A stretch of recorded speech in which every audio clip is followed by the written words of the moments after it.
what do you call it?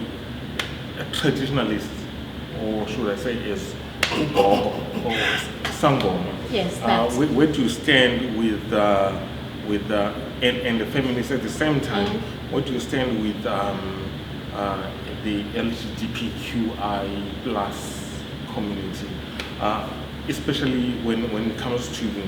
I watched on First Joe's show that there were two guys who adopted a child as parents. There's that thing, and then there was also, I think, in the same mix, there was a guy who identifies as a woman.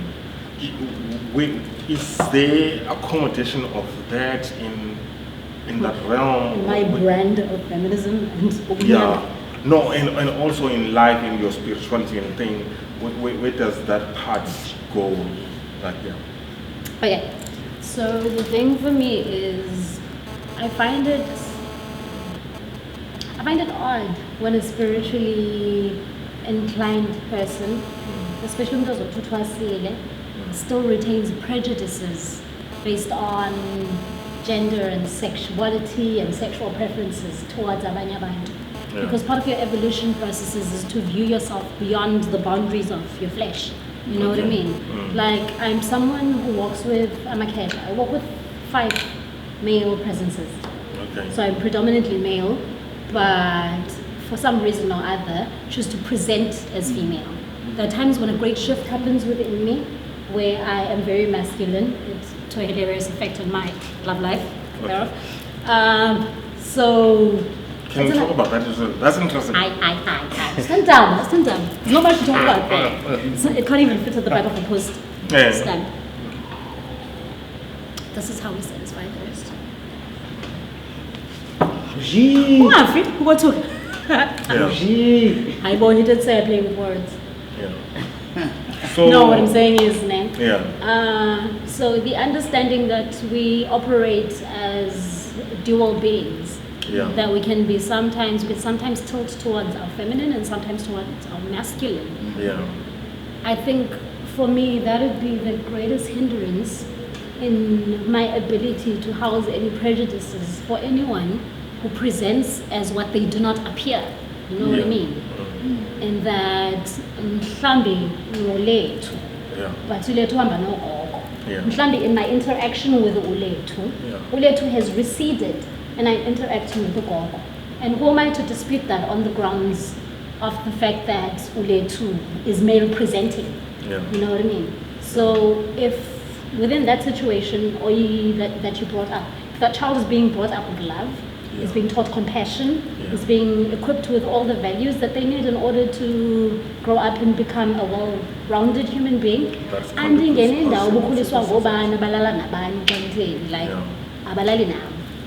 abalali with society. So I don't see why we want to have a voice as to what happens behind closed doors. You know what I mean? And that I can't have you dictate as well what's happening within my own body. Like uzodibana no Vuyokazi namhlanje enxibe miniskirt, uzodibana no Vuyokazi ngomso ozokhahlela because umkhulu is presiding right now.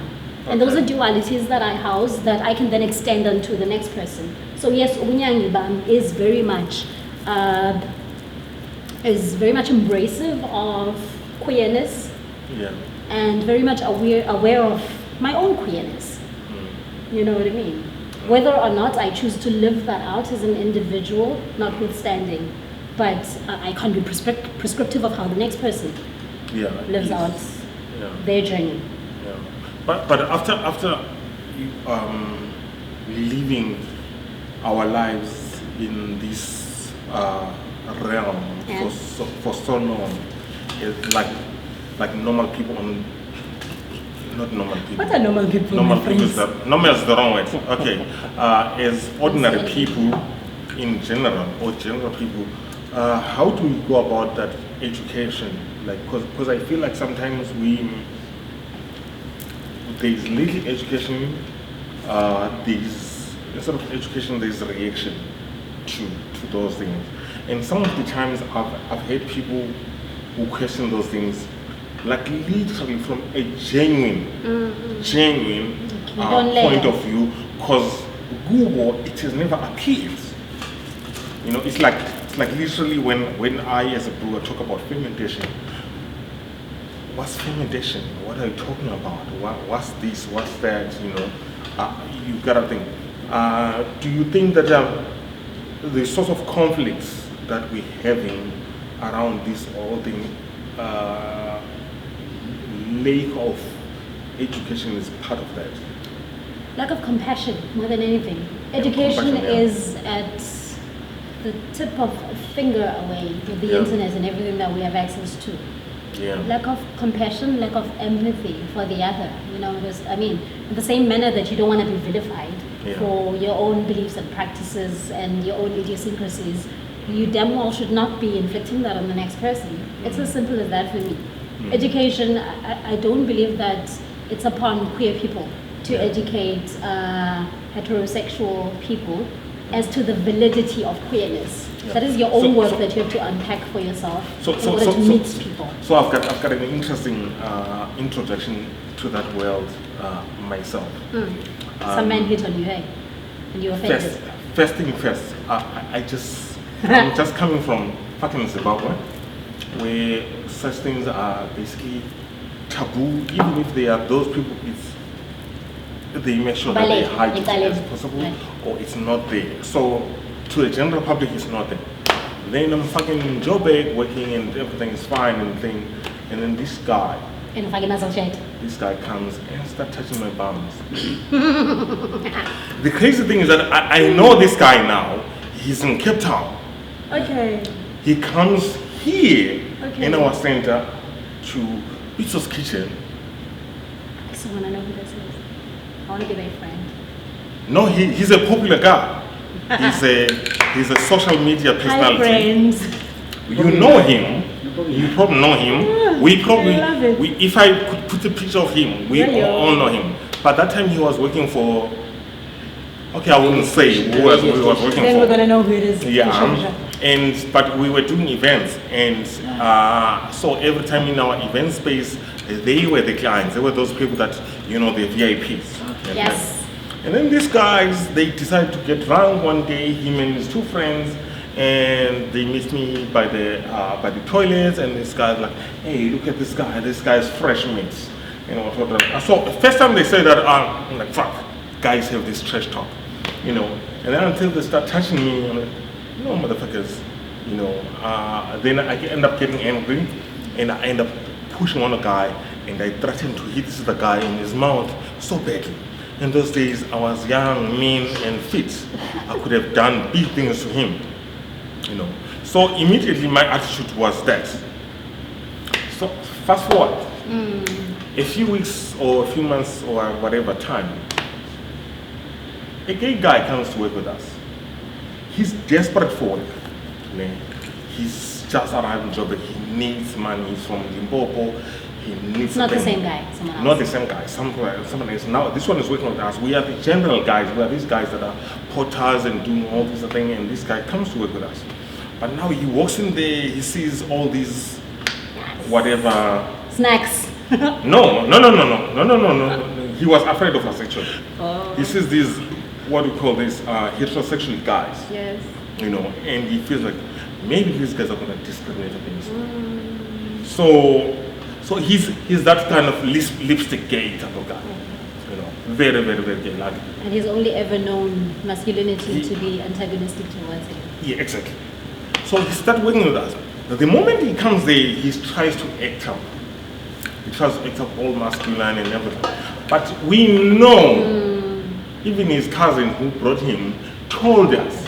So we knew, and we didn't expect anything from him. We just wanted someone who's going to work. Good attitude and it's going to work, anything.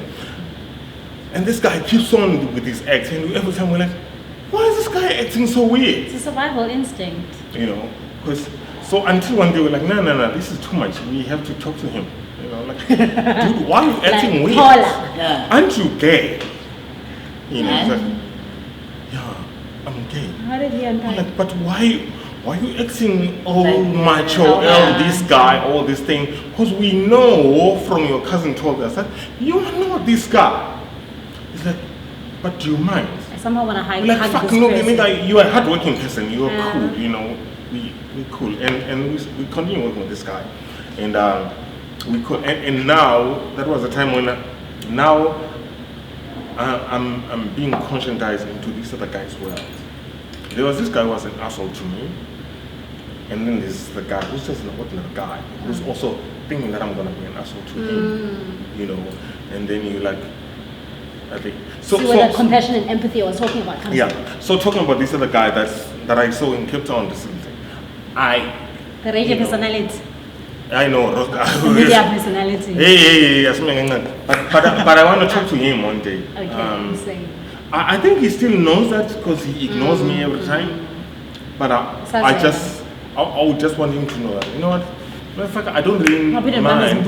But if you're gonna do that again, I'm gonna punch you in the mouth. Don't do that again. But don't do that again. and also we have so many other experiences. We were in certain spaces together, and he was these educated young black people who were going to these spaces that I wished I could be. So I admired them. So despite him being an asshole on me, I still respect him. I wish we could talk about those experiences. I wish we could talk about those times and how him and other people that were around him, you know, a few blacks, how they inspired me that time. Because that time I so wanted to be there, you know. And they brought that thing to say, you know what, it's possible, you know. So there's a part of me that respects him a lot, you know. And that was a small incident, a bit of a drunk incident and a stupid incident. Do you feel like it left you with prejudice, or is it just towards that particular person?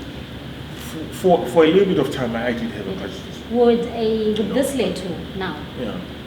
First, obviously, I'm a big guy, so people don't think it's a good idea for them to mess with me. You know, it's not really a wise thing. But yeah, but no, I'm cool. I'm cool. Like visual. No, I'm like, no.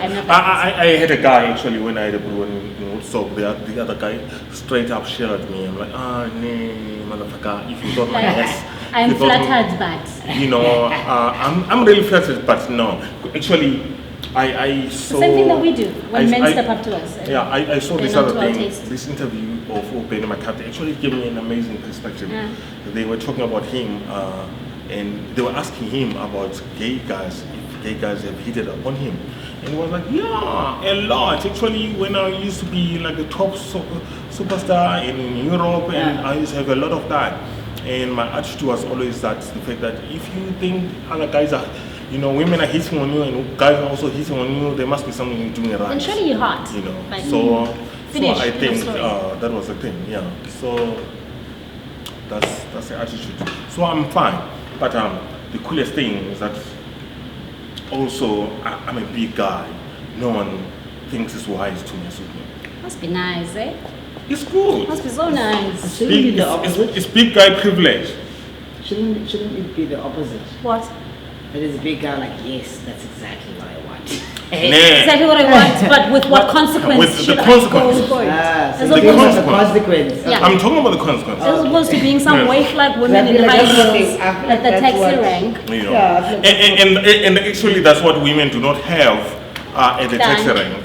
Because any guy will like, hey, hi sis, and then hit the ass. I have frozen through a taxi driver's hand on my thigh. I'm this outspoken, and I fully shit, and I tell people exactly where to get off. But on the day that I found Ubaba, who is like in his 60s, with his hand on my thigh, as if Ushinjikia, but like it stayed there. Like my first reaction was disbelief. The second reaction was an immediate self-silencing, because how do you wiggle your way out of this situation without detriment? How do you not become the spectacle of the taxi because everybody else will think you're overacting? And then having to correct myself on some you should have when I get home and I was safe. So that's why I'm like, it's a point of privilege to be like, they look at me and they don't feel like they can do that. Yeah, I know. They know. They'll be tempted, but they're like, if it goes the other way around, I may lose a few teeth. So it's not wise. The few times I've been in instances, where something like that happened. But one side. No. I mean, something was done to a woman like that. Yeah. And they didn't stop silence. And they would, hey man, the guy never had the end of it. Literally every man that is around, That's great. That's great. including myself. Yeah. And it was innately, which I sort of felt, as much as it seems like we're going away from the whole thing, but innately in You us, still have the protective instinct. yeah, there's no way we can get out of it. We can be like, men can shout, 50-50, they can whatever, but if you do something to a woman, it's not even them have to think about it. It's something in them that just goes, no. Why is it activated by contingency? Why doesn't it happen? Why do we as men not workshop each other, in the little things, in our languaging around women and women's bodies, in the little things that we do within our relationship spaces? Because, for instance, I was in an abusive relationship, and I'd love to believe that the men in my ecosystem who were friends with my partner were unaware of what was happening, but I don't remember seeing any one of them actively addressing that. You know what I mean? Okay, be it from whatever awareness they would have had of psychological abuse or whatever little they were privy to, that would have proven that something was off here. I can Is answer. there a sense of reproach? May I answer that before you shoot? As again, one. No, there's partly this thing. Mostly men in our circles, when we talk about things, we are very factual, we're not emotional. And then secondly, everyone talks right, even if they do wrong. Everyone talks right. Everyone wants to be known as the guy, or Sheila Indon, falling in love with him, and everyone wants to be the guy that gives the woman the best sex ever they think. Nobody says, in fact, no, she said she's not interested. Even with a little bit of vulnerabilities, like you go and you meet a woman and you have sex with her and you phone yours badly because maybe and you come back on something, and you're like, what is that? Yeah, and then you come back to the guys and say, nah, guys, I'm not really performing. Actually, we had a conversation with our EC at one time where we opened up about that thing and we talked about our deficiencies sometimes in bed, which is a very rare thing. That's refreshing. We did that because we had to be deliberate about that, but it doesn't normally happen. So when it happens, is there any recourse? When someone says, we now talk about, okay, no, what you should have done this and that, I'm a good man kind of talk.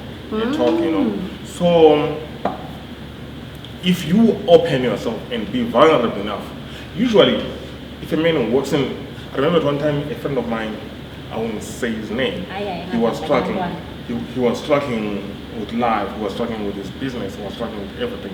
And then at one time we just having a conversation. I don't know what gave him the courage to open up. And when he opened up, it's a beautiful moment. It so happened that 3 or 4 guys opened up about their own struggles that time.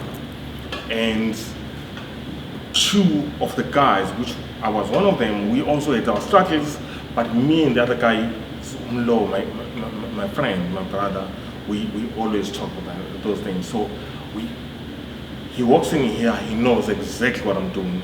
I don't feel like I can be a superstar to him,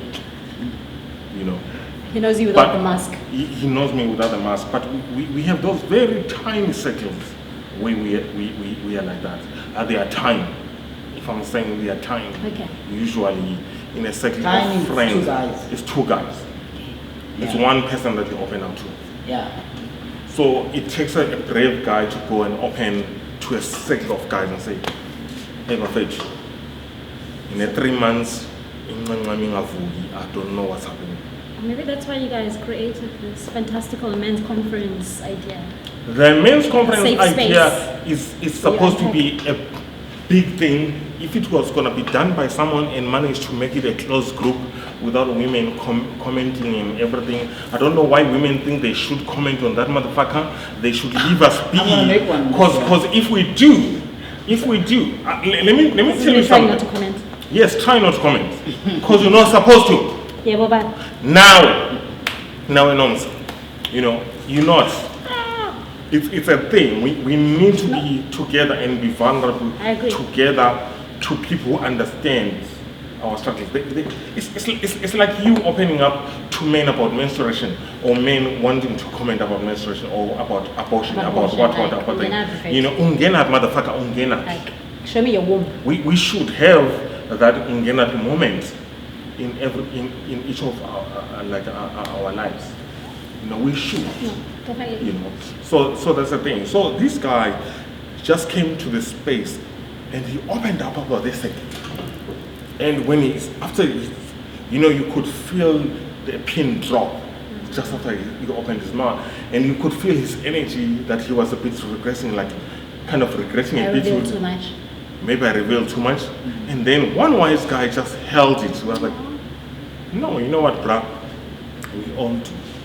Right now, I'm here with my love. I'm like, da da da da da da da. And then the other guy took it like, hey, brah, as you see me right now, I'm da da da da da. And then another guy, I also opened up and thing. And we all did this thing. And It didn't feel like a pink moment, and you guys were no, we were cool. And it was amazing. It was. I remember that time I had a brewery in Woodstock, and it was failing dismally. Like the business was failing. I was failing on many things. There's this thing, you start a big business and it becomes a big thing. It was the talk of town. Sure. There was a hype. It was a big hype. There was so much hype about the first black, Donny, all these motherfuckers that I hate. But never the books. Another topic about thing. No.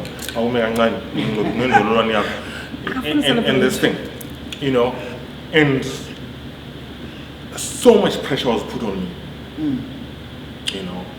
It was crazy. At one time I cracked.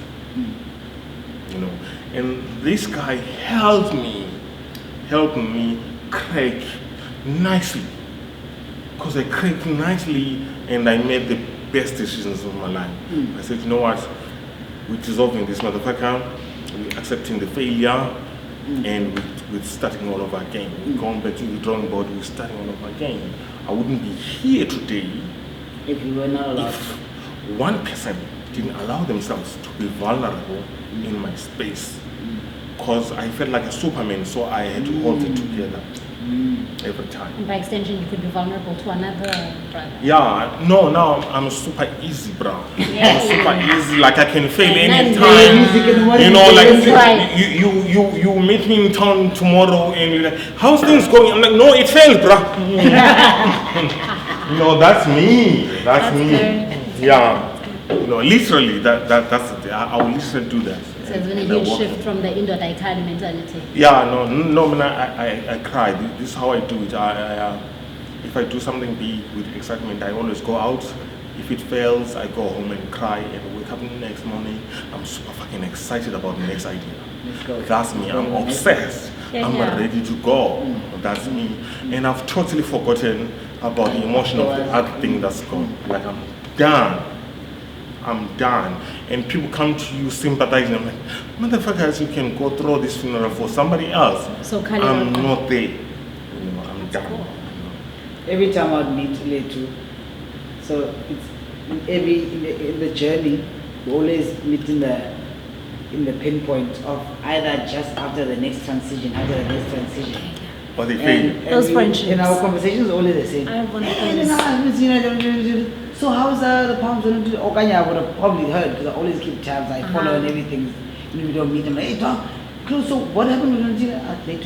There was never a time. He's like, hey, yo, I'm meant to be like, yo, dog, yeah. But he's like, yeah, no, so what we're doing now is this. I'm like, okay. Yeah, I actually always end up excited about now what's happening the next epic milestone. Yeah. It's beautiful. More than. Yeah, that's what I do. And to be honest, when I say I go home and cry, I literally go home and ask to just be with myself. for the night. You know, I go to the spare bedroom, I sleep alone on that night, I cry all I want to cry. But 3 o'clock in the morning, my head tells me of a new idea. I'm super fucking excited. The next morning you see me, bro, I'll be rhyming to Norris song. Homeboy, I came to party. Your girl was looking at me. That's my song. That's my jam. That's my jam. That's my jam actually. Yeah, that's my jam. You just revealed your age on camera. Don't worry. $1. Don't worry. But that's my song. If I You're an analog baby. yeah, I'm waking up in the morning. I want to be excited in the day. I'm playing Nore, bro. Nore. Actually, we play this. We play this song. We play it. Yeah, that's my song. That's my jam. Yeah, I love this song. Yeah. So that's how I do it basically. Yeah. I know, sure. I think more of men allowing themselves to take off their masks, to take off masculinity, because shit, like that thing must be heavy to carry. That like Kylie stuff. Like I've seen men at their wives' funerals, like some chest out. Like it was awful, yeah. Yeah, when my father died, it was I was also not gonna cry much. I didn't really mourn him much because when he was sick, I accepted that he was dying. But when I saw the coffin go down, I really felt tears coming, and I started crying. So by the heads, it was me, my brother, and my older brother and my younger brother. So I'm in between them, and I started crying, and my older brother steps on me like, take my example. You know, I remember I was so fucking pissed with him. Motherfucker, my father just died. That's my father going down when I'm jogging a car. You can unpack it your way, but my little brother was brave as well. He didn't cry. I didn't see him cry. Actually, we haven't spoken about that thing. I'll ask him actually, we need to talk about that motherfucker. Like literally, he didn't think. And so it was my little brother here, my older brother here, all of them just being numb like zombies. And I'm looking at these guys. I'm like, okay, let me wait for my little brother to crack so that we can crack together. No, motherfucker, I ain't cracking. Look at my older brother.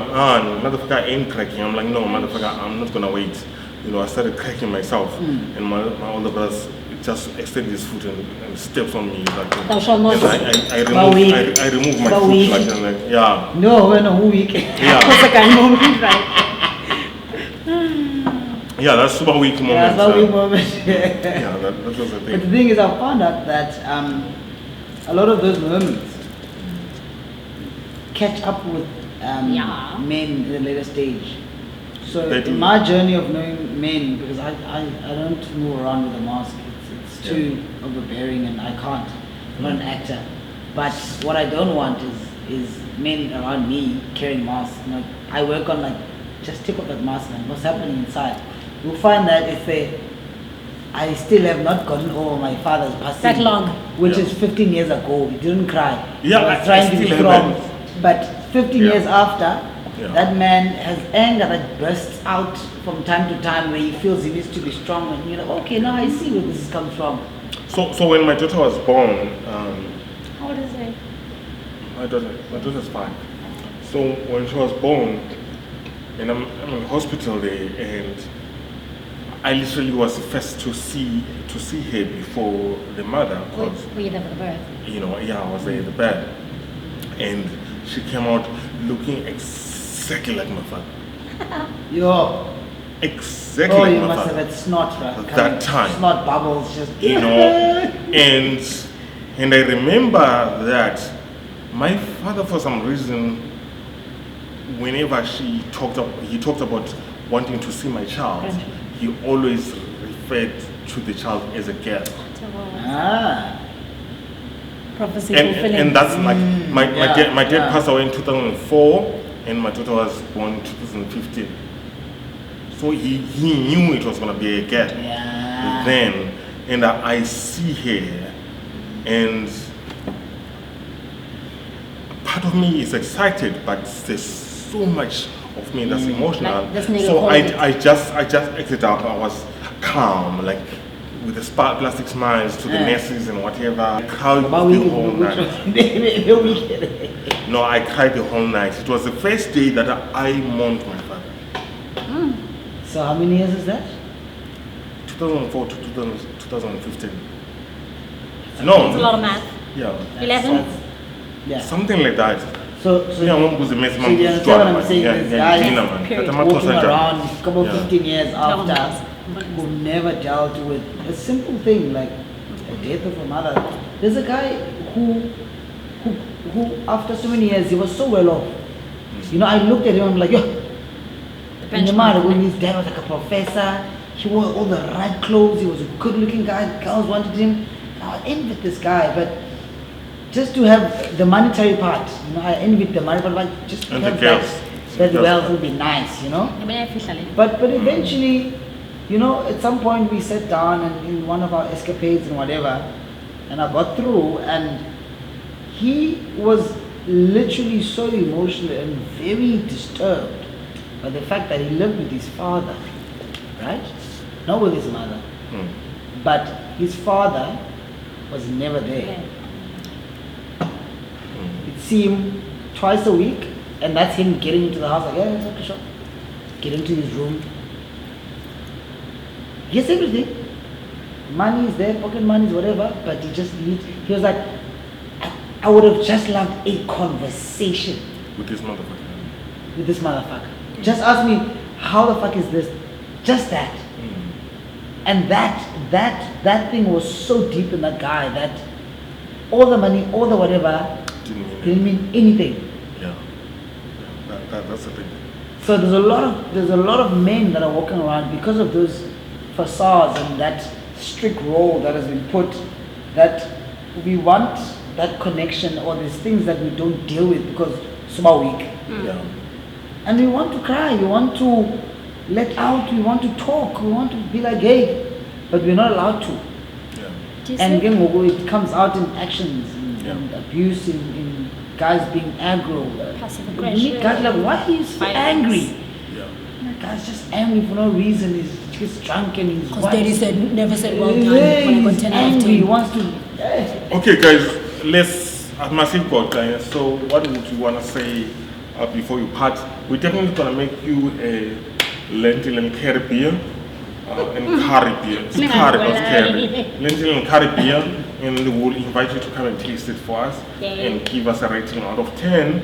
So, we are putting ourselves in the deep ends. Lentil and curry beer. People, come try it. When we tell you to come try it. You may well have just confessed to attempted murder, but okay, it's on camera. Yes. So thank you very much for coming. Thank you very much for the lessons and your opening up to us. We, like I said, we're definitely gonna invite you for the Lentil and curry beer, and we would appreciate some comments at the bottom on everything that we spoke about, from all the spirituality, masculinity, feminism, and writing, and socialization, and all these other things. And if you also are curious about beer flavors, are curious about what you would want to taste in a beer sometime, we may make a personalized beer for you. So please put the comments here. One go with the black honey. China sisabuhlaba. Siyabuhlaba. Siyadrinkisha. Siyanotho. Siyanatha. Sharp. Goodbye. Bye-bye. Signing out.